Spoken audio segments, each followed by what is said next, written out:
Welcome to the Wedding Obsessed podcast designed to help you plan your dream day. I'm your host, Adriana, and each week I'm joined by the wedding industry's top professionals, celebs, influencers, and friends who share tips, trends, advice, and mistakes they've made so you don't have to. This is the Prenup Podcast. A very common question that I get from a lot of brides is, what's something I can do that's really different or something really cool that you've seen? So this in particular is something that I used to see a lot when I first got started in weddings. Not really a lot, but for more high-end weddings. And even of all of the weddings I've done, I've probably only seen this done at about 10 of them, and it's so cool. It's live painting. So today's guest, Heather Wolfe, is such a talented live wedding painter. She goes through everything you can expect in live painting, and if you're on the fence, she's definitely going to convince you to go forward with it because it's such a special keepsake and also adds so much entertainment value to your wedding. You're going to love her. She's so sweet and so informative. Before we get started, I just want to remind you that if you're loving the show and you want to leave me a review, it's super helpful to me. It helps me get more guests and just create better episodes for you. If you have any questions or criticisms, I'm always open to that too. I'm trying to make the best podcast as possible for you to help you in your wedding planning journey. If you do decide to leave a review, take a screenshot of it and send it to my email. That's adriana@the-pre-nut.com. And you'll be entered in a monthly giveaway for the Prenup Bridal Planner. It's going to help you stay organized in all of your wedding goals and tasks. It's more of a personal bridal planner rather than a wedding planner, but it's going to help you keep your sanity because it's so easy to lose throughout the process and lose sight of, the way you want to look and feel for your day. So this is really awesome. You can also shop that at the-pre-nut.com. You can find that linked below. Again, you'll be entered if you leave a review, and you can also shop it at the-pre-nut.com. Also, check out all the Prenup socials linked below. Thanks for listening. Here is Heather Wolfe. Thank you so much for coming. Oh, I'm so thrilled. Yes, thank you. I'm so glad we got this to work out with our schedules. I know, we've been talking about it for quite a while, and it's so crazy with busy season of weddings and trying to do anything else in life. And you have a beautiful daughter too that you're caring for. So thank you. I know it's a busy season for sure. Oh, beyond. Do you have weddings this weekend? I do, and I'm in Kentucky, so I'm in East Tennessee, so it's not going to be that far. Okay. I think it's going to be like a 2-hour-ish drive. It's London, Kentucky. It's a small town. I've never heard of London, Kentucky. It sounds fancy. Well, it's that small, but I was in Nashville just the other day. I have my Nashville painting on display. It's the Country Music Hall of Fame. Let's say I'm a bride and I'm on the fence about whether I want to hire a live painter or not. What would you tell me? Well, I would tell you for sure you should, because I think it's such a unique thing right now. And I hear it more than not that when people come up to me, they're like, wait, what are you doing? So there's this freshness, this newness element to it. And I think a lot of the things that when we go to weddings, we're like, okay, we're familiar with this routine. These are the things we're going to see. These traditions that we're going to do. So I kind of throw everybody for a loop. And it's like, if you want something really unique and very different, this is like screaming all of that. So I that's definitely what I would say is like, well, selfishly, I want to be at your wedding and paint something beautiful. So I would just ask them, like, what is the best, what are they most interested in? Are they wanting it to be entertainment? Are they wanting me to have like a keepsake in the end, and then finding out like something that's very custom for them? So, I think I would just tell them to just share more of their story so I can learn more about what they're interested in. Yeah, definitely. And to your point, it's interesting you say that, because I was thinking about earlier before we got on the line, it really is such an interactive element of the wedding, and it is both entertainment and a keepsake. So it's something that your guests are kind of going to be oohing and eyeing. And like you said, it's very rare. So I used to see, not very often, but here and there, I would see live paintings at very high-end luxury weddings. And I think now weddings are, I'm sure, as you've seen, changing to a point where people are reallocating their funds to the Yeah. things that they really want. So they're implementing these luxury elements and maybe not having, 500 people. So it kind of can be for everyone, as long as it's within budget and whatnot. Right. I think budget is a really big one. I am not your photographer, videographer, your catering, those things. Well, videographer, I think, is still a little bit of an extra, but photographer, catering, venue, you have to have those to function a wedding. Sure. And so then it's like this new element, this new piece, which is me, being a live painter. I am finding that there is a level of budget that I fit into my certain clientele. Now, I've had my clients, I mean, a lot of the weddings that I work will be your really high-end budgets, and they have gorgeous everything. They didn't save a single penny. They just spent it all. And then I'll have these couples that literally, it is a barn wedding, and they don't even have full-length table linens, and it's just like, just a few centerpieces, like every other table. And then they have me, and I'm like, I am really surprised that you spent this much to have me, because this is not my typical budget that I see for a wedding.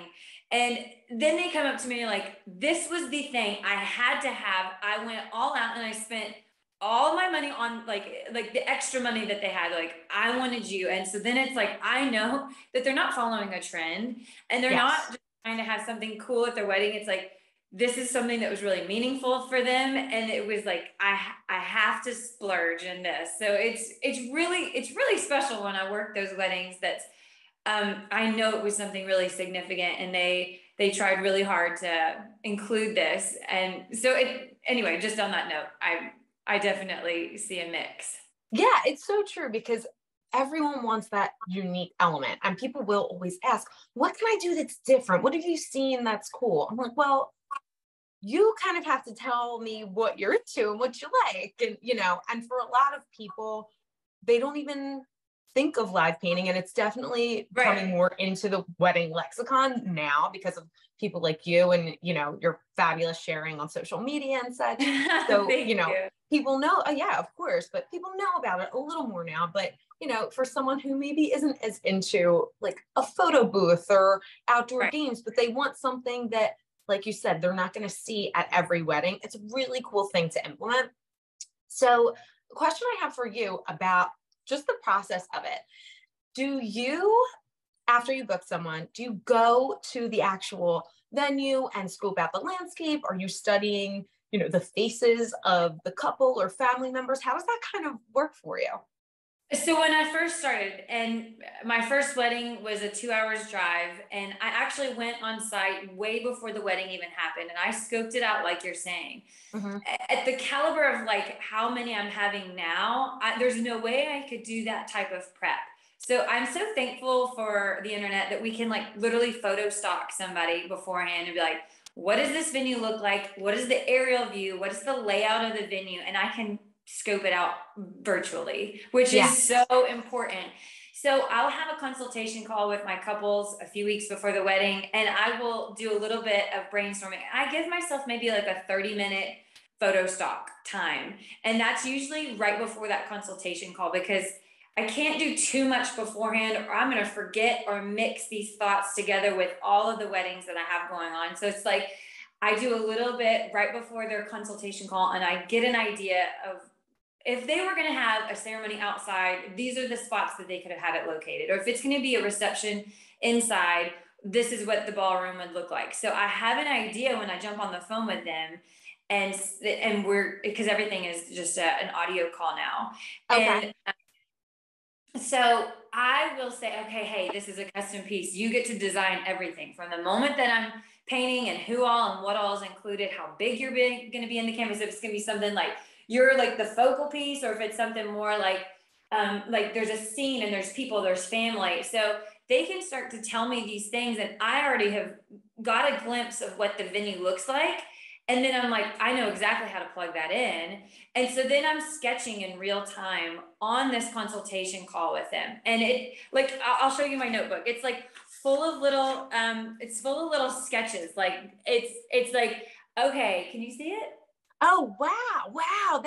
So that's just from an audio call with someone. Yes. And as they're talking, I'm literally sketching it in real time. And I'm like, oh, wait, you changed that thought. Let me erase that and shift you over. And so it's this like sketching, and I snap a quick photo and then I text it to them while we're on the call. Then they say, yes, that's it. And then I'll give myself my check of approval, because if I don't, weeks later when it's time for the wedding, I'll forget the details that couple said. And then I'll get it mixed up with my next week's couple's thoughts. So it's really important that everything that I hear and say is now written down, so that everything, when I get the day of, I'm like flipping my notebook pages and like, today's this is the scene, here's the people, and it's this planned out thing. So if I went to these venues, like you're asking, do I go to the venue and kind of wing it?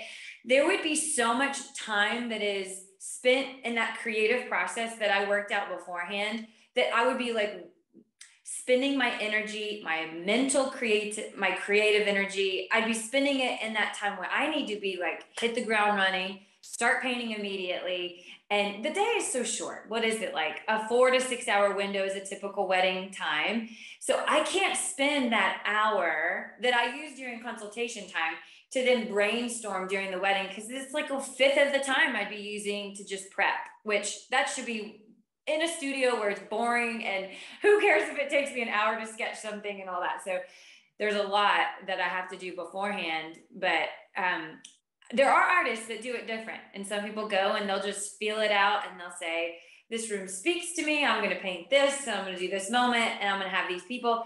And then they, on the spot, will do that. But for me, this is how it works best.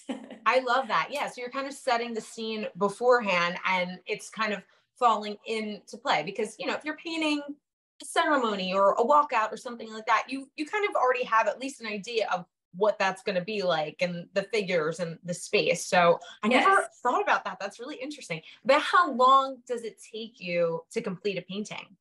So I always arrive 2 hours before the ceremony, and that is, I set up and it takes about 45 minutes. So minus that part of setting up my equipment, I'm probably painting like 4 or 5 hours on the canvas at an event, maybe up to 6 hours, just depending on how many people are in it and how big the canvas is. So all my canvases come back to the studio with me, and then I do studio touch-ups. So studio touch-ups could be, so like for the one that I just did on Saturday, it was just the bride and groom, but it's a large canvas. It's my third largest canvas that I offer. So I don't know, maybe another 2 hours in the studio that I use. So it could be like a 10-hour painting. And then like when you have a bunch of people, like this one had 14 people, it had band members, it had grandparents. That one needed a lot of love. It's a lot of faces, a lot of detail, a lot of things like decorations and tables and chairs and all that. So that one probably more like in the 15 hours total. And that's kind of a typical amount. Now, I'm a speed painter. I've always had extra energy. It's this bop, bop, bop, like go, go, go, go. And so I feel really fortunate that I can have that kind of a time frame. But there are artists that, and I used to fall into this category where it would take, a month to do a piece. But I can't do that with this like every weekend, sometimes multiple in a weekend. I had to find a routine, a way of, okay, I'm going to have a wedding on Saturday. I'm going to finish it before the next weekend so that I can be ready for that next wedding, which has just been a lot of discipline. So it's like, just having to be really aware of my time, watching the clock, kind of having like a schedule throughout the night of like, I want to have couple in by this hour. I want to have background done by this hour. So it's just like a mental timeline in my head. Well, judging by your amazing work, I think you've really gotten a great routine that works very well. I mean, it's just so stunning. So just from a novice eye, I don't know anything about art. I don't know anything about painting. I can barely draw a stick figure. So I'm just throwing it out. Like oil painting, watercolors, those, am I even like on the right track of things that are Those exist? are medias, yes. Okay, so I don't use either of those, minus acrylic. So if I was using an oil, it can take like a month to dry. I don't have time for that. It has to go in the back seat of my car and I have to drive it back to the studio. Or somebody at the wedding would have to hold on to an oil-based, wet canvas. People do use it. So it's not like totally out of the picture here. There are artists that use oils and they're awesome and they're brave. I was trained in acrylic. It is a water soluble, and meaning like you can erase it, you can like wash it off, you can wash it off your hands until it dries, which it dries in just a couple of minutes, and then it's permanent. So I love that. Now, if I was using watercolor, that is always going to be water soluble. So it will always be able to be lifted off the page. So if you go to a watercolor painting, I don't know, a year later, and you take water to it, you literally ruin the artwork immediately. So there's a sensitivity to the medium. So I don't know. I found this I like the durability of acrylic. I like the quickness of it. I like how it dries. That's what I was trained in. And I like that I can layer so quickly when I'm at a wedding. Because if I'm doing the background and I need to then paint the couple in a scene in the foreground, I have to wait for that to dry. And if it was oil, I have to like scrape it off or, leave a white spot there. So I love acrylic and I will probably never switch. It is my media true. Like it is the one that's for me. I mean, for someone who knows nothing, you've sold me on acrylic. I think that it sounds like it's the best way to go, just based on what you said. Do people ever ask you for anything else, or you just tell them like, no, this is the way I do it? I've had a couple people ask me for different things, not as much for changing my medium, but they'll ask me for other things. Like another really thing that's popular right now is having a portrait artist come and they do guest portraits. So these little miniature paintings, they're usually watercolor, and they are little keepsakes that you get to hand out to your guests, like a 5-minute painting that's handed out.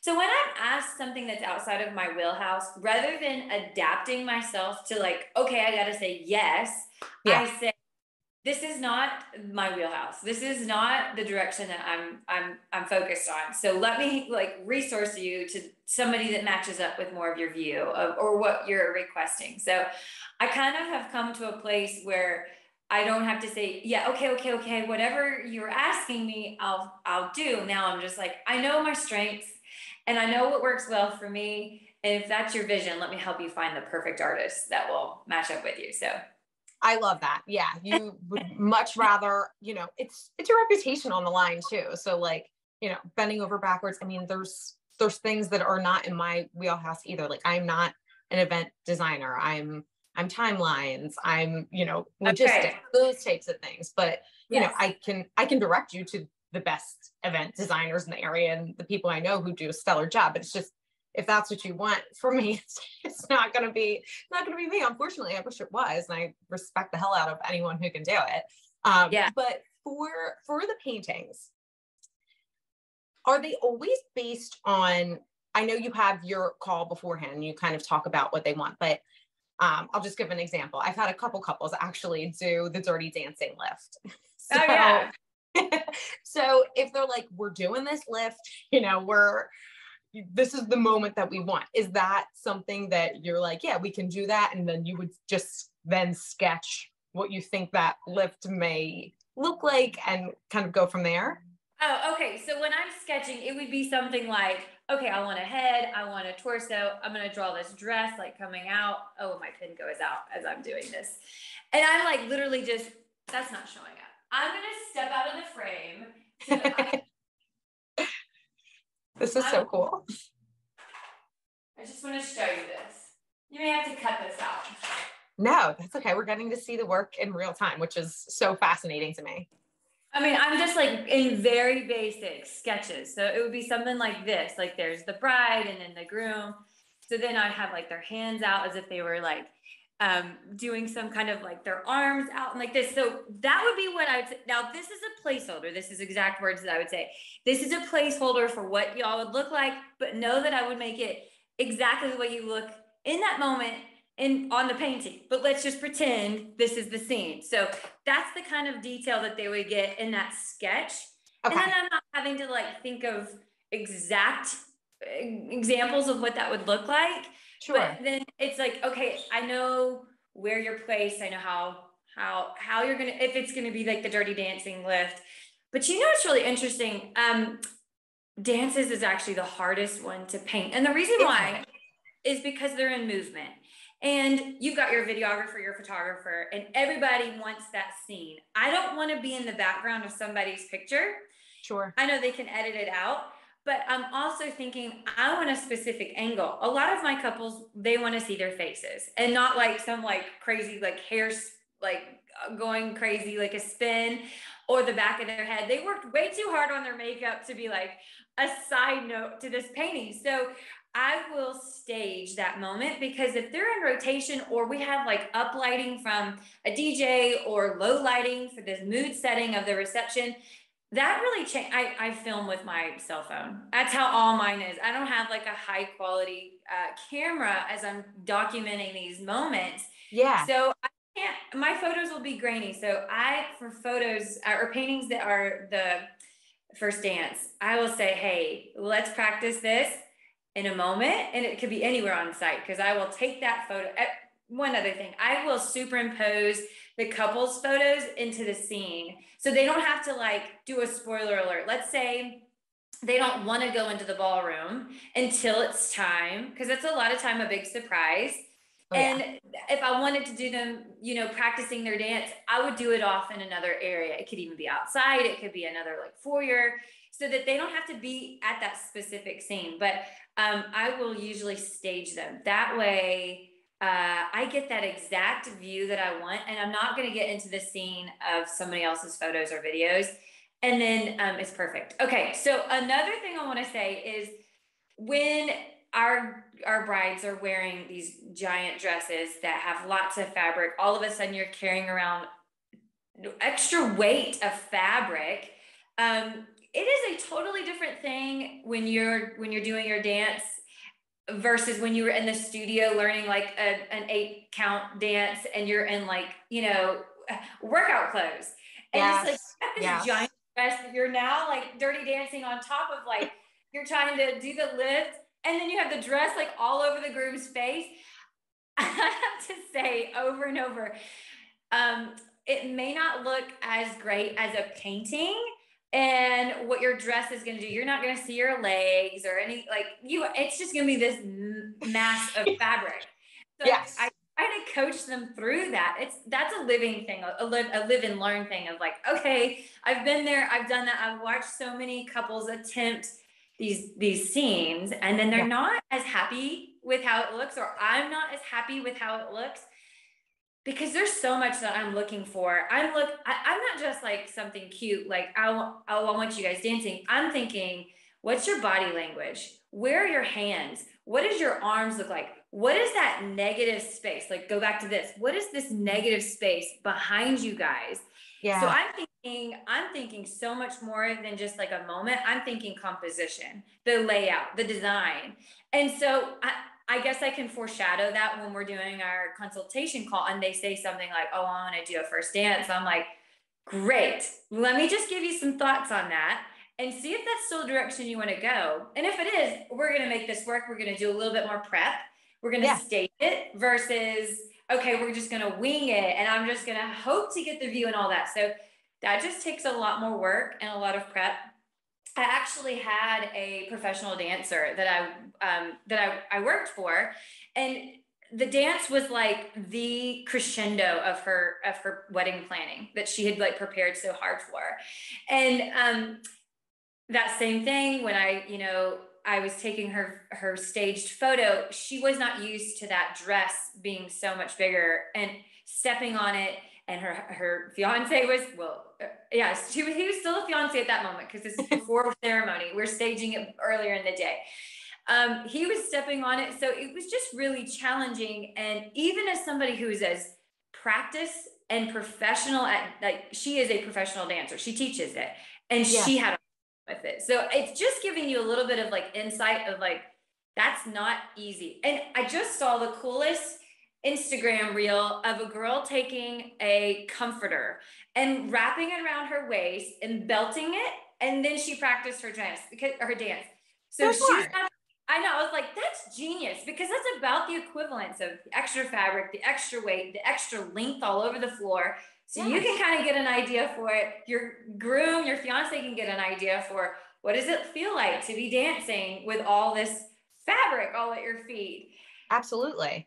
So these are the things I have to live and learn and figure out to help them through these planning processes, because you would never think about that when you're like, okay, I'm just going to paint a pretty moment. And it's like, yeah, that sounded like a good idea. And then I ran into all of these things that were troubleshooting. Yeah. I think it's so difficult for someone like me to conceptualize, like, how do you get this done? Because I'm thinking like, okay, something occurs and Heather's just painting it. Like, there's just so much more admin that goes into it. And 100%. There's so much thought. And I think that is also, I think that's a difference between somebody who is a seasoned live painter and who's been there, done that a lot of times.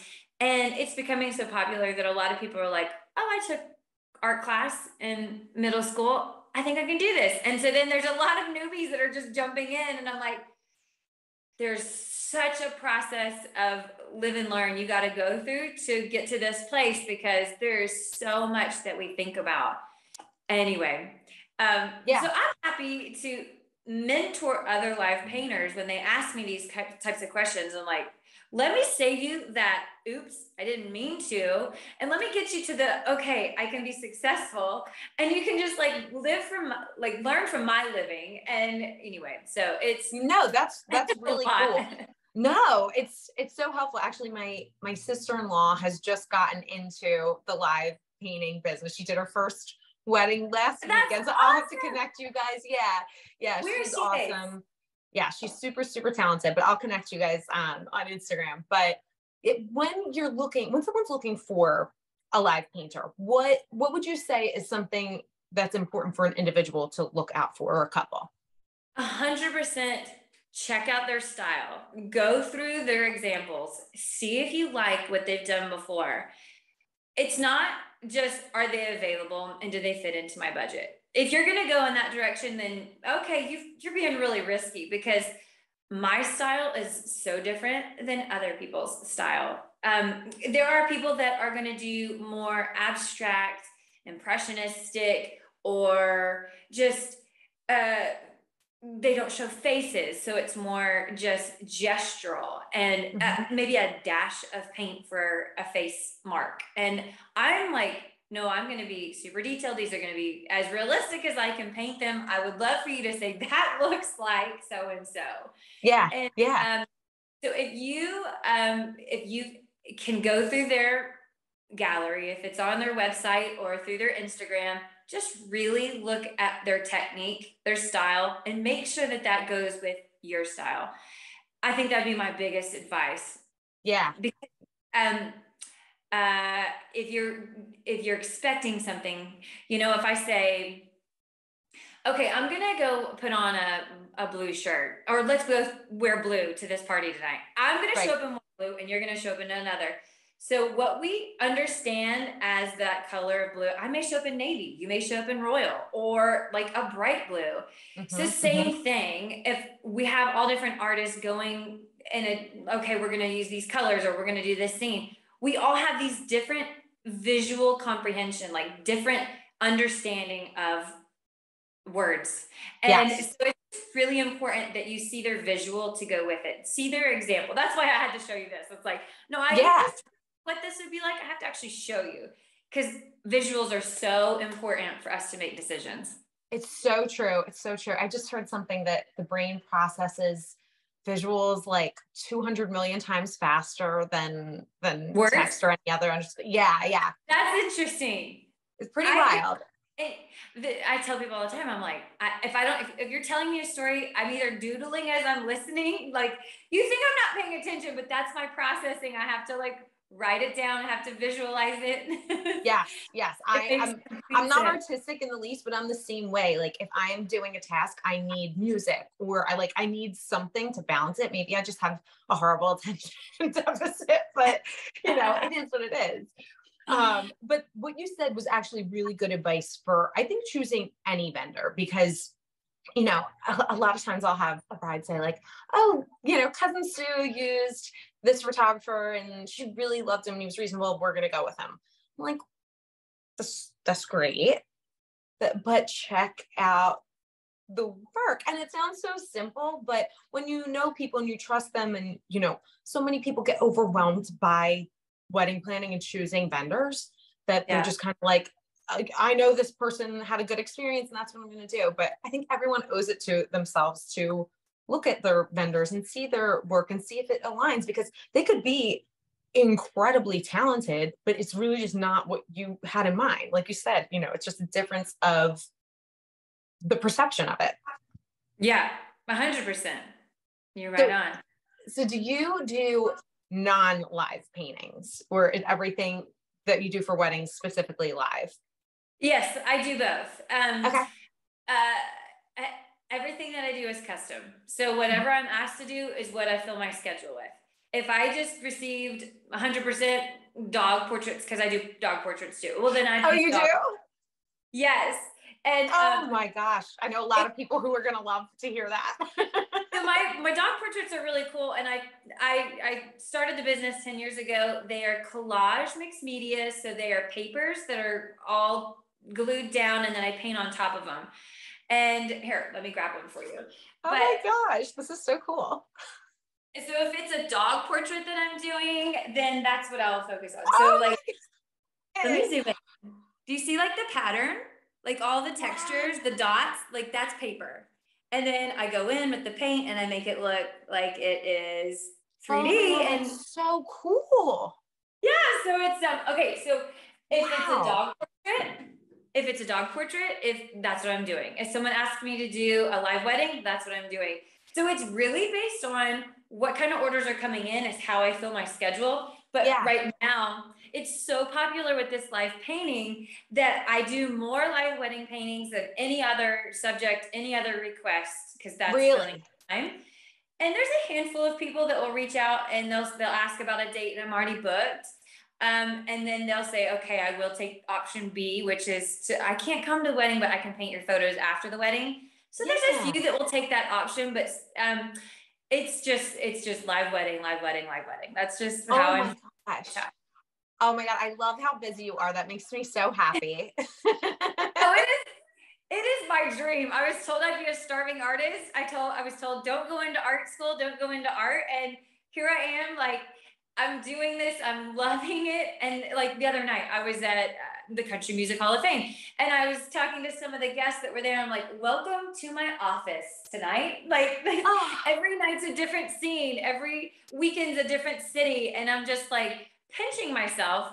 This is reality. I literally get to sit in ball gowns, dressed up, everybody listening to beautiful music and dressed to the nines and yummy food being passed around. I'm like, this is my life. That makes me want to start crying. That's so inspirational. And it's kind of off topic, but you know, just hearing you say like, you know, I was told I'd be a starving artist. I'm sure there's so many people who work at it for a long time because it's a dream job for someone who is as skilled and talented as you are.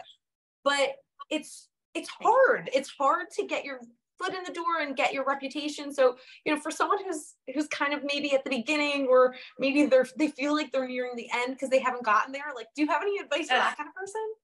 Okay, so yes, and you just like opened a can of thoughts. So my advice for them would be to never judge yourself based on how many bookings or how many orders you're getting. Because let's rewind back. I started my business 10 years ago, but let's rewind to even like 8 years ago. No, yeah, about the 2-year mark of me starting to go just solo artist. I almost quit because my orders were so slow and I was getting so few bookings. And at the time I was just solely focused on the dog portraits. Okay, I had talent and I had something cool that was unique and different because usually people just use paint on a canvas with a dog portrait, but I'm using paper and textures and it's really unique. But I had not found my clientele yet. I had not figured out the direction that I really wanted to take it. Yeah. It did not mean that I was not successful and that there was potential for someone to buy something from me. So I really almost shut the door and just quit. But you have to like you have to be able to separate yourself from people aren't buying what I'm making, and I have a lot of talent and something to offer. Those are two totally separate things. You just have to find a really cool way that they will come together. Yes. I had a lot that I wanted to share. I just didn't know when and how and where and who to share it with. So yes, that would be my advice for that. Now, I've lost my train of thought. Welcome to my life. Yeah, well, you just have to really work hard at what you're doing, have a passion about it. I don't think that this world, and I say this world, and it sounds super glamorous, and we like get dressed up and have beautiful photos and videos that we get to like show you throughout the night on my Instagram. And I'm like, I'm here tonight.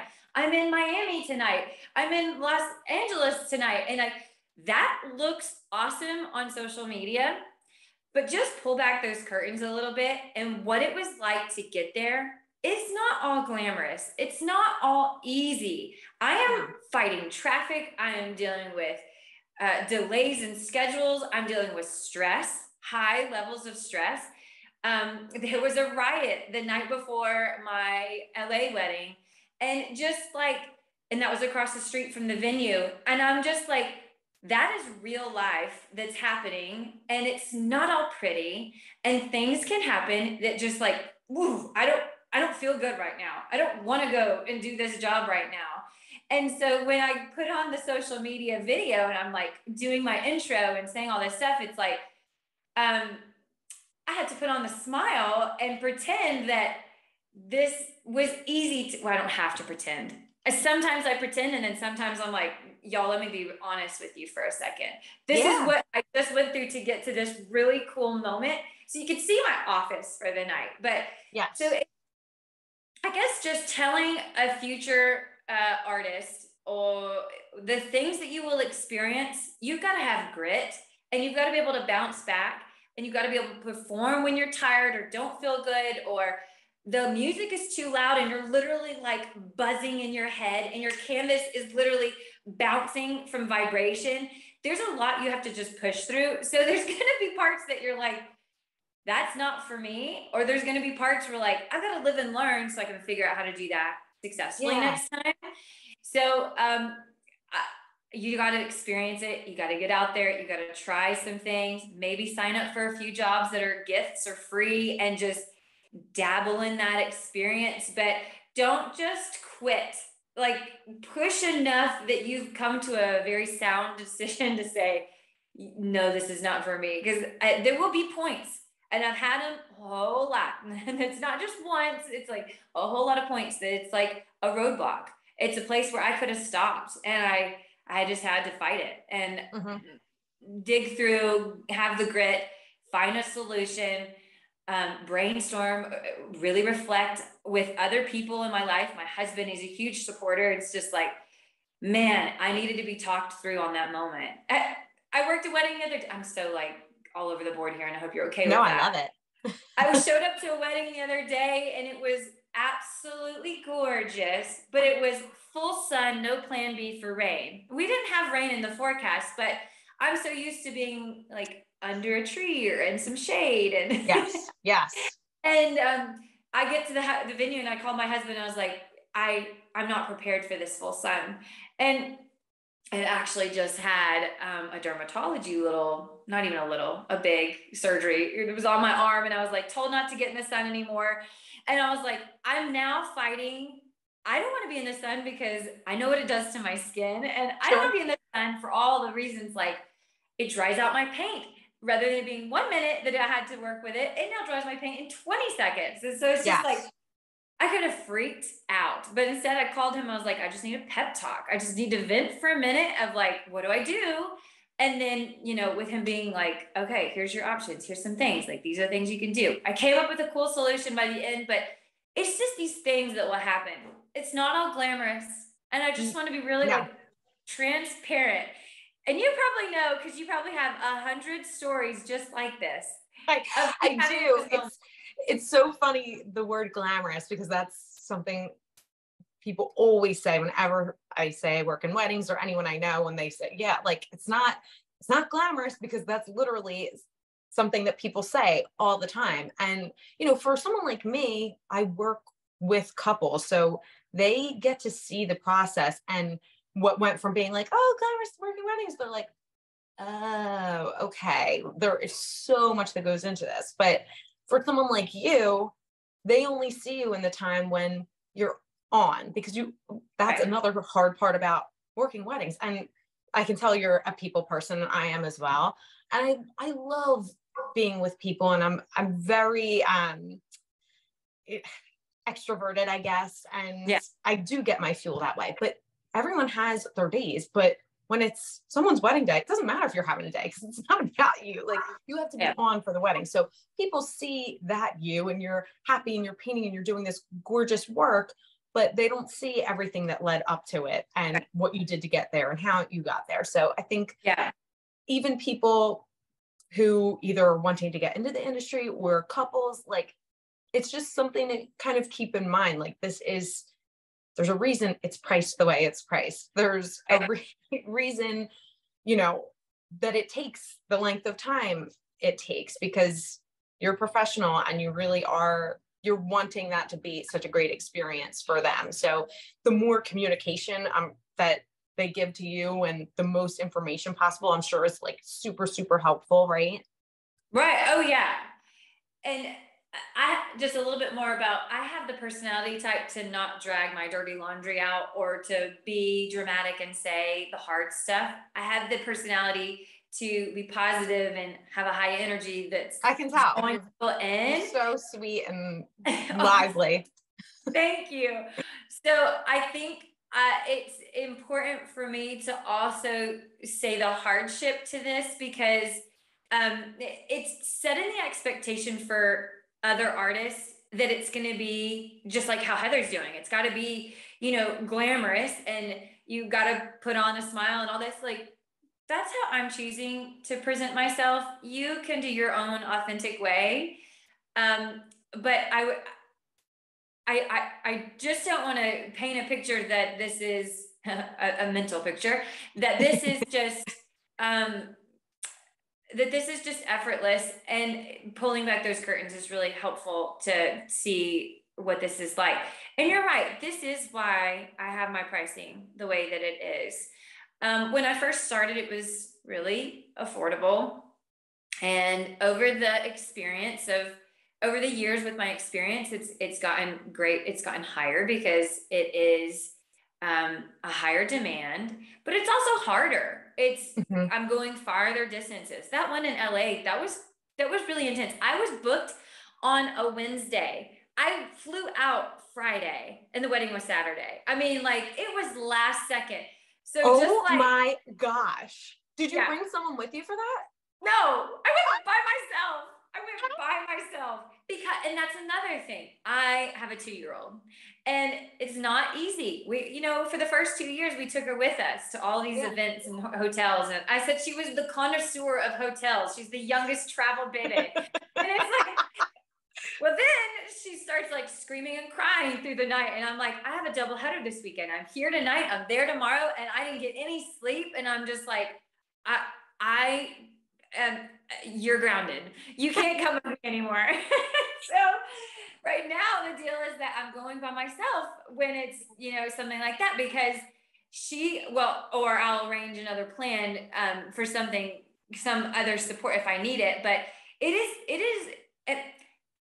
I'm balancing family. I'm balancing my own personal life, and then, just the demand that I've got on me right now. So I know that the price looks like a lot, but that is the exact reason why. Is because this is what it takes for me to get childcare, to work out the logistics of the travel and all that. And another thing that I think is a miscommunication. I'm based in East Tennessee. Mm-hmm. And if I do have a wedding, let's say that's, over 4 hours is kind of the threshold. I need to stay overnight. Yeah. And if it's over if it's over 6 hours, I need to arrive the day before. So I had Virginia weddings all through the month of April. That was really strange. I had 3 weddings in April for Virginia. It was all Richmond, which is like 8 hours-ish. Well, it was like 7 hours-ish from here. Yeah. And so I needed to get there the day before. So I arrived on Friday. The wedding is on Saturday. And then I don't get to leave until Sunday. So that's 3 days out of the studio that I don't get to work. So it's not like I can take another wedding before or after it, because that just became a 3-day weekend for that event.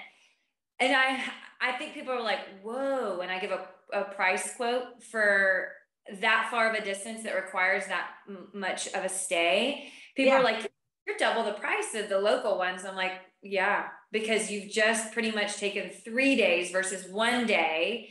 And so it's not the same as, oh, you're in town, I get to drive to your wedding in 10 minutes, I work the event, and I drive right back home. Exactly. So it's equivalent of booking me for the weekend. So I've had to think through that. And I know that's a little bit of it can be a sticker shock to some of my clients. But I have got to say what works for me, and then just say, if this is a good match for you, then I'll be there.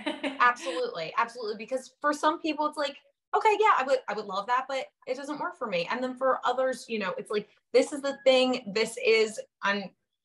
I tell everyone, whether it's your dress or your venue, or if it's your one thing and you can get it within your budget, do it, because you're never going to do it again. Like, if it's important, try to figure out a way to do it. And of course, it's not always feasible. It's, you know, it's not always going to work out that way, but don't go with, you know, the cheaper option just because it might seem more convenient. Like, you know, the quality that you want. And I think it's important to kind of go with that if you can swing it, for sure. Yeah, 100%. I agree. So do you have a favorite portrait that you've ever done, or a favorite moment you've had? It keeps changing. I will have a moment and I will say, oh yeah, this is my new favorite wedding. And then I'll work the next weekend and I'll have another one. But there are a handful that I will just use a lot in my promotional advertising. And you can kind of see which ones that I will advertise more than others. So there's like, I have a top 10 probably. And when I think about like venues, the venues that are, that would be multiple places to hang out. So it's got like an outside scene and an inside ballroom, like venues that are more diverse with places to explore. And I love gardens. So anything that's got like a lot of greenery or water features or anything like that, I'm such a sucker for. Oh yeah. And then with interesting architecture. So like, if the bare bones of the room was, what does it look like on a Monday when the wedding weekend is over? Like, if it's still interesting, that's the kind of stuff that I just go goo over, versus like everything was brought in and it was just staged for that moment. Cause then I'm like, I'm fighting the rafters in this room, or it's just a low ceiling, or the lighting is just not really great. So it's just not that it won't make a great painting. It's just, I have a hard time thinking creative of like what would make a beautiful painting. Sure. But I think some of my favorite paintings, and this is my current moment, is couple only and a vertical orientation where they're all zoomed in. Actually, this is it. That's stunning. Because it's so beautiful. I love that it really showcases the couple. You can see their heads big enough. So like, their heads are probably this big. So you can kind of get an idea of, that's big enough of a face, like a facial feature, that it feels like it's large enough in the room. And, you know, some of these weddings that I'll work, and they're like this, they're like teeny tiny little faces. You should see some of my brushes. It's so crazy. I'm actually going to go get some so you can see.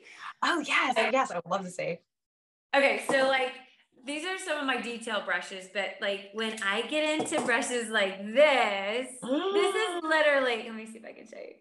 This is the stuff that I'm just like, that's like a pin. That is so teeny tiny. Yeah. And so people think, oh, I'll go smaller to save money. And I'm like, Oh no, smaller is harder because that's the brush that I have to pull out. And it's like, you don't see a lot of the details, and it's micro movements. It's micro dashes that's like, oh gosh, I just made a huge blob across your face because my brushes are only so small. And so I'm a sucker for when they're bigger. And anyway. Wow, I never thought of that. Yeah, the smaller it is, like obviously the more detailed it would have to be. It makes so much sense when you say it, but I would have always thought, yeah, like a bigger is definitely going to be more expensive, just filling more space, but you have room to be, I guess, less nuanced because it's more of like that one in the top corner. It's like it's gorgeous, but it's more of a landscape than, yes. Yeah, someone up close and personal. Right.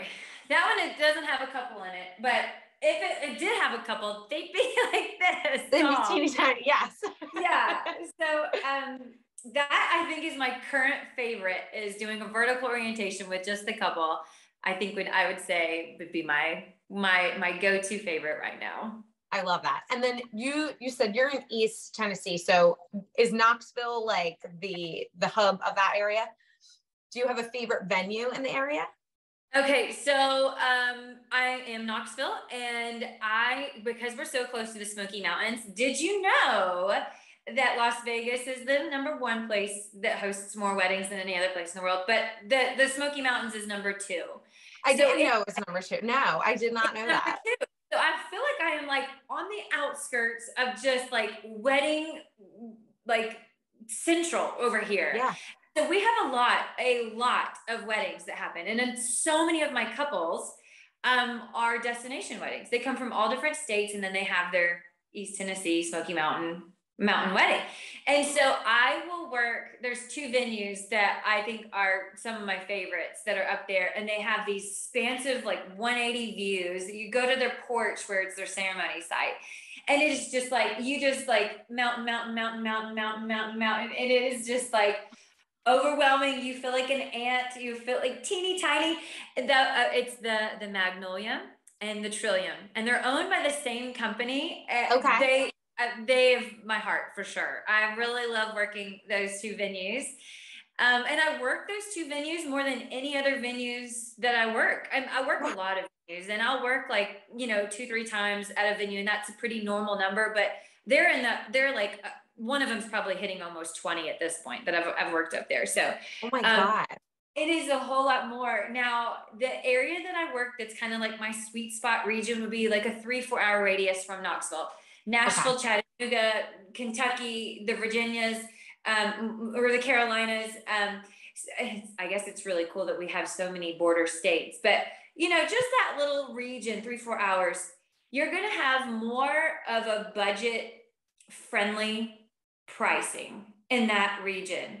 It's when you get out of that and you go farther out, more than 4 hours is when the price really goes up, because like I said, you're now paying me for a weekend rather than just a single day. Of course. Or I can't do 1 night stay at a hotel. I now have to do a 2-night stay. So right. That's kind of my sweet spot. Now, with being a young family, I am being more selective of where I'm traveling and how far.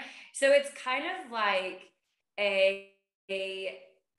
my calendar looks kind of like some kind of map in my head of, okay, if I'm here this weekend and somebody asks for the day after, the day before, could I make that work with my route? So there's a lot of logistics that just thinking through how easy is it to get to and from these venues. Sure. And that, like I was just saying that I worked so many weddings in Virginia in April. It was so crazy. I had a Friday and a Saturday, 8 hours from home, and they were 10 minutes from each other, like both of them in Richmond area. Oh my gosh. Like, the odds of that. And I don't advertise for that area. I don't do any kind of like any promotional anything out there. So just the random inquiries that came in and how it just worked out, I was like, well, that was just convenient. And so that is so wild. So strange. It was very wild. It was. Oh my gosh. And then the next weekend I'm right back in the same city, and I'm working in Richmond again. So I was just like, what happened? with my algorithms on Instagram or what. I don't understand. Yeah, someone in Richmond's really spreading the word. Yeah, I guess so. And, you know, with that said, of spreading the word, so much of what I do is working weddings, people seeing me and having an experience, and they're like, oh, my so-and-so is getting married. If it's a kid, if it's a niece, a nephew, or whatever, or my friend is getting married, I'm going to share this info with them. Yeah. Or, you know, it is advertising at the event. So it's, so many people have seen me at an event and then they book me. I literally have worked a wedding. This was so ironic and so funny. I was working a wedding, and before the ceremony even start, another one of the guests booked me, paid me on spot. It came through on my Shopify. Before the wedding even started, they came up, asked me a few questions, like, cool, da-da-da-da-da, ding. And I was like, oh my gosh. That could be the fastest turnaround I've ever had with an inquiry. It was like, that is so flattering. I mean, it's such a testament to your work. That's really, really cool. It was very cool. It was extremely cool. Oh, but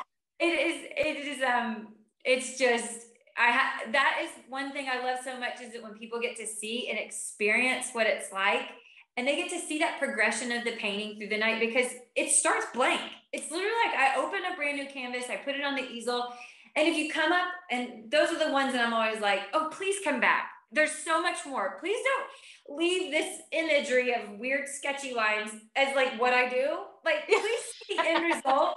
And I can't always control it because people don't come back, or they leave early, or whatever the reason. So it's just like, I love when people get to see the progression. And I think, you know, one of my favorite things is that when I have it's usually my brides that find me and they're like, this is what I got to do. I'm having this no matter what anybody says, budget, or they've decided it is, they're done. And the groom will be on the fence like, all they say is dollar signs, like one more thing. Yeah, this huge dollar sign. And then they come up. I love it. And when I win them over at the end of the night, and they're like, what the heck? And like, they have this like, and I have these videos all over my Insta, and it's just, it's usually a different word than what the heck. It's usually like, whoa, I did it. I won you over. Yay, you're a believer. And then they're like, just this last weekend, I had the groom say, I don't know what this cost, but it was worth it. And I'm like, yes. It makes me so happy when people get to live and experience what I'm doing, and then they become believers. And on the spot, they make, you know, big decisions like, okay, I'm booking you, or that it's just solidified that their money well spent. It's really rewarding. Oh, I bet. It's so special. And I so appreciate you going through all this. And I think it's really helpful to couples to understand kind of how the experience works, especially if they're considering it, or even if they haven't yet considered it, to kind of understand this process. And seeing someone like you who's so talented and passionate and just lovely in every way. So before I let you go, I have just two little fun things that I want to do. So I am super cheesy, and my husband's in the other room and is probably dying of cringe, but I want to play a game. And so I'm in the Philadelphia area. So things are a little bit different, wedding customs and traditions here than they are in the South. So I wanted to play a little game about Southern traditions. And since you're in Tennessee, it's going to be 10 I see or 10 I don't see. So I'm going to give Oh, that's cute. I know he's dying of embarrassment, but it's fine. I love it. I think it's really, really unique. So I'm going to give you a little custom or tradition, and you're going to tell me if it's 10 I see or 10 I don't see. Okay? Yeah. So bury the bourbon. What does that mean? Like, so, okay, so I'm going to go with it to 10 I don't see. So apparently there is a custom in the South that you bury a full bottle of bourbon at your venue the month prior to prevent rain on your wedding day. Have you ever heard of this? No, I haven't. But you know, it seems like a huge liability, especially at a private venue. Oh my God, I'm just thinking of some of these venues that I work, and I'm like, I literally have to hand over every liability policy I've ever signed up for and say, I swear, I promise I will always do exactly what you say, sign contract. I couldn't imagine a couple showing up with a shovel and like, here's my bourbon. No, no, I know. That's what I always, because anytime I hear it, I'm like, what a strange custom. Okay, so that's I've gonna be never a heard 10 it. I don't I've never think. heard it, but you know what? I don't doubt it. Yeah. If the venue allowed it, I don't doubt it because Okay. people love their bourbon around here. Love it. Okay. What about this one? Sounds dirty. A pounding party. I don't know any of these. Okay, maybe I'm like, Yeah, because I'm like, oh my God, because I always think like Southern people are just a little more classy and, refined. And I'm like, I don't know a lot of these either, but apparently a pounding party is a sort of shower, but it's really based in like getting your kitchen in order. So all of your kind of kitchen items is the way I understand it. oh, well, we do. Well, okay, so we do a lot of that. So is it not typical to get shower gifts for your kitchen supplies?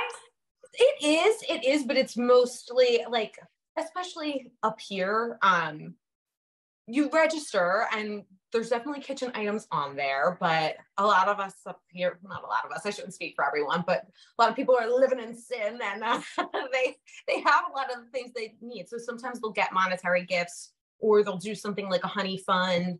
And there's all different kinds of things, but the way I understand a pounding party different from a shower is like the groom is involved and it's really just like fully focused on the kitchen. Wow. Well, maybe I just am not in this world. I've never heard of this either, but I do think we do a lot of gifts. I do think our couples live together beforehand here as well, Okay, but okay. I can't give a statistic on that. Me neither. When I got married with my husband, we were older in life and Yeah. we had already established, our two separate living environments. So same thing. It's like we wanted more experiences and, different kinds of gifts like that were not Yes. like you give it. Actually, we had a backyard wedding with 20 people on the so it was like the opposite of what I see every day. It was perfect. Absolutely perfect for us. Oh my God, that's so sweet. It was the first wedding painting I ever did. So it was just. You did your own wedding painting? After the wedding, from photo. Oh my gosh, that's so cool. And... Yeah, not live, Yeah. Hang on one moment. That would be awful. That would be so funny. Okay, so another thing that I've heard is super popular, and it's slightly popular other places, but 3-day weddings or multi-day weddings. Do you find that those are really popular in the South? Okay, no, if I have had that, it is my Hindu weddings, my Indian weddings. Yes. Yeah. But I've never experienced it any other time. So I have only had like a starts at 5, ends at 10 kind of wedding. Like it is that kind of a timeline. Okay. Love it. Love it. So these are all like, I'm just throwing these in the trash. And then the last one. So anytime I ask someone about this, they're like, no, it's so gauche. But up here, people give monetary gifts for weddings, especially the Philadelphia, New York, New Jersey area. It's like almost, I would say probably like 95% monetary gifts. Wow. Would you say that is different than the South? Do you think it's more registry gifts or physical gifts? I actually think, I think registry gifts are pretty like stick to the registry. Yeah. At least that's how I've been raised. Mm-hmm.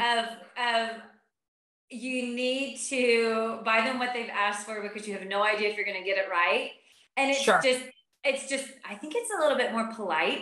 And yes. I personally think that's the cultural idea that it's no, totally. I get it. In that list. Now, I don't think anybody's going to be shying away from cash and saying, do what you will, because that's always a lot of fun. Totally. But, no, I think registries are pretty, I think we're pretty like Southern tradition with that. I would say that one is a 10. Okay. Love it. Yeah. I hear a lot of people say like giving a monetary gift is impersonal and it's like kind of rude. Yeah. I'm like, so much fun. Give me the money. Because then you get to spend it how you want to spend it and the exact color you want, or if you That's even want, right. I don't know how many I'm thinking of baby registry. Cause you know, when I read I didn't wedding registry with my husband because we already had everything, but I'm thinking baby registry. I really wanted people to buy off of that list just because there were so many things. It's like, I did the research. I know exactly the dress that I want for her when she's 2. Yes. And you know, please give me these things. But I don't know how many things I thought I knew what I liked. And then I had to return it through Amazon, which I love their policies. It's just like whatever I can have. And then however, like I can return it if whatever reason I didn't like it. It was so nice. So I am thinking about that in my personal experience. I liked people buying off my registry. For sure. Yeah. Especially with baby stuff. It's like, no, I don't want this blanket that your grandma gave you, you know, when you were, I want my Nuna baby, whatever, you know, Yes. with the goods. So Heather, we always end with just 4 little fun questions. So the first one is, what is your dream wedding cake flavor? Okay, I've listened to your podcast and I know you love to ask that question. You're not even gonna believe this. I don't eat cake. Huh? And it's like, okay, so I would before I Well, that's why you look the way you do. no. Okay, so before 10 years ago, before I did the pet portraits and started my business, I did wedding cakes for about 2 years on the side because I taught high school art, and when I was on my off with like season, like summer, I made wedding cakes.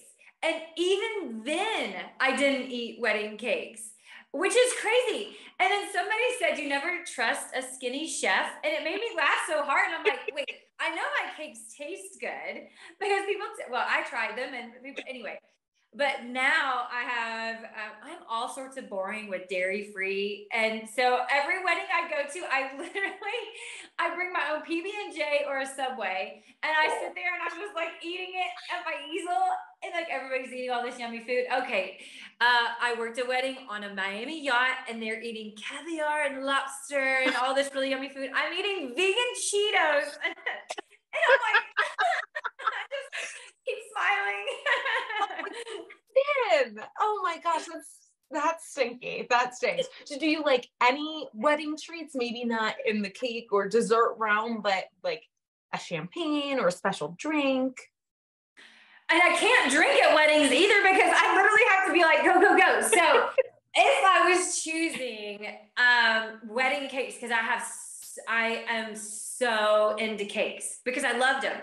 Yeah. Have you seen the palette cakes where they make palette brush marks with a palette knife? So beautiful. And they're flowers. So it's this 3-dimensional palette flower on the cakes.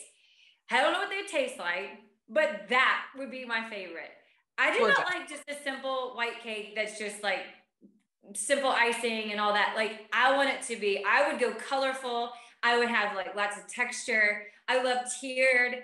Cupcakes are cool, but they're too flat on the table. I'm thinking grandiose. So if I could just answer the question of what I would do with a wedding cake, that would be my cake. There's a girl that I follow on Insta, and it is like crazy sick, her skills. And I'm like, I don't even know how you do this. And I have not yet to venture to that because that was not a thing, 12, 13 years ago when I was doing cake decorating. It was literally the Wilton way. So I learned the Wilton cake, which was like grandma style cake decorating. Anyway, and today it's like these great pieces of art. I'm like, oh, I just don't have the time. And I sold all my equipment, so I can't. But maybe one day. Yeah, I think you have your hands a little full. I do have my hands full. I will paint a cake. There you go. I will paint what I would want it to look like. There we go. Okay, so what is a song that's going to get you up on the dance floor at a wedding? Okay. This is how we do it. This is how we do it. That's a good one. I love that song. It doesn't even have to be a wedding. I will just anytime I hear it, I'm just like, yes. Oh my gosh. I know. It's such a feel-good song. You're right. And it never gets old. Oh, I love that. I'm going to play that when we're done.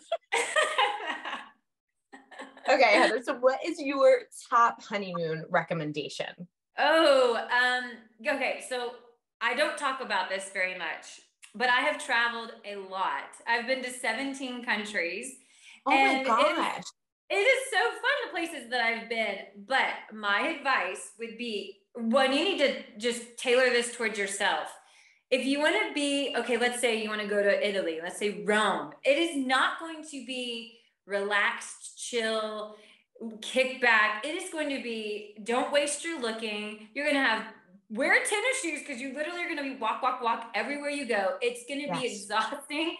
You're going to see beautiful things, but it is going to be a very active honeymoon. It's almost like you need a vacation after that to then detox all the sightseeing that you'd see. So yes, I've traveled and experienced things like that where it's like you just go, and all the countries that I've seen, that's because I would actually get out and explore. But for me, a perfect honeymoon would be something quiet and very remote and off the beaten path, and it just being like no agenda, very chill.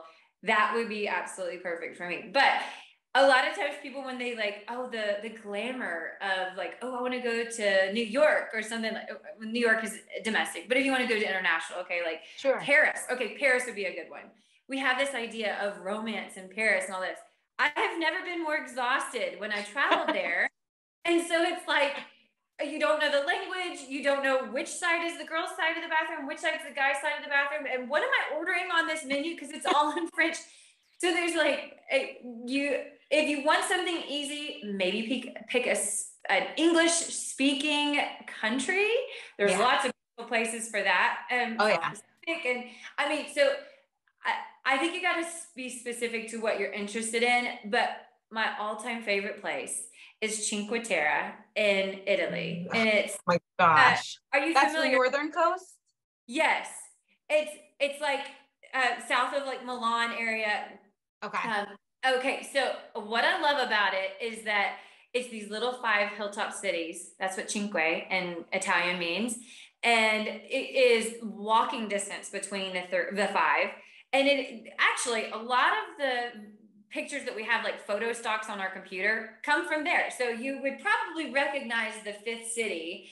And it's the home of limoncello. It have incredible basil, everything like pesto dishes. I mean, you could just get lost. And then you can go swimming in the Mediterranean. And it is one of my favorite places that I've ever been of my list of travel.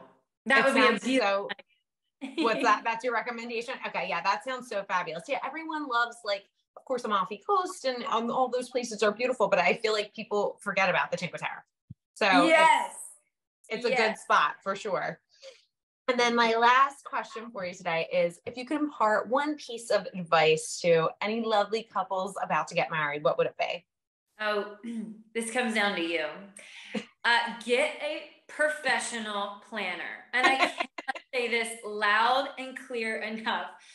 I don't want to like shame any of the couples that have done this, but the friend of the family, the aunt, the neighbor, whatever she is, he is, whatever they were, they don't have their big girl voices yet, and they don't know how to demand a crowd to get 200 guests from this side of the venue to that side of the venue. Yes. And you gotta have somebody that's been there, done that, that is confident to say, hey, all you, follow me. We're going this way. Or your night is gonna linger, your timeline is gonna get behind, or let's say it is a weather event that's happened. I've worked so many weather events. They're horrible. And you need to have somebody that's been there, done that knows how to pull from experience and then say, here's how we're going to adapt. We're going to think creative. We're going to do this. We're going to change this floor plan. We're going to rearrange this. I can't say enough how important you guys are. And it is 100% get a professional planner. That would be my number one advice. I agree. I'm sure you do.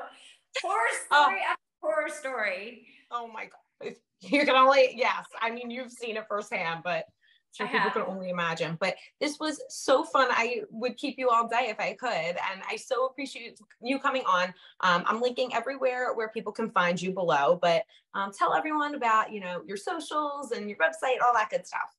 Well, I tried to keep all my social medias the same, so it's easy to find me. It's Heather Wolfe Art, and it's actually Heather_Wolfe_art.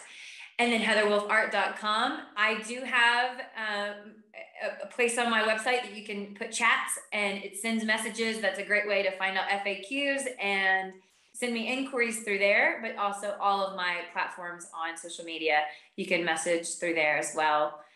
I would love to check your date. That's like the number one thing. Like, please reach out with your date very early because they go pretty quick. I can only imagine. Well, you are wonderful and love to have you back in the future. Thank you so much for coming on. Oh, thank you so much. I really appreciate it. Take care, Heather. Talk soon. Okay, bye. Bye-bye.